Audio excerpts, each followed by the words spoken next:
Paneer pan fry. So ఇందుకోసం medium size ఆనియన్ని petals లాగా కట్ చేసుకోవాలి.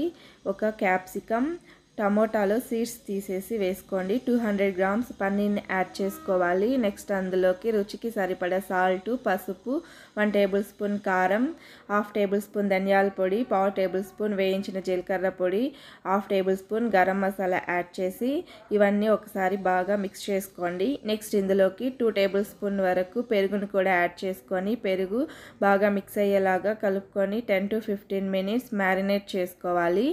తరువాత స్టవ్ మీద ఒక ప్యాన్ పెట్టుకొని అందులోకి బటర్ కానీ ఆయిల్ కానీ గీ కానీ యాడ్ చేసుకొని పన్నీర్ని ఈవెన్గా స్ప్రెడ్ చేసుకుంటూ సిమ్లో 5 మినిట్స్ కుక్ చేసుకోవాలి. నెక్స్ట్ ఫ్లిప్ చేసుకొని మరొక 5 మినిట్స్ కుక్ చేసుకుంటే tasty paneer pan fry ready.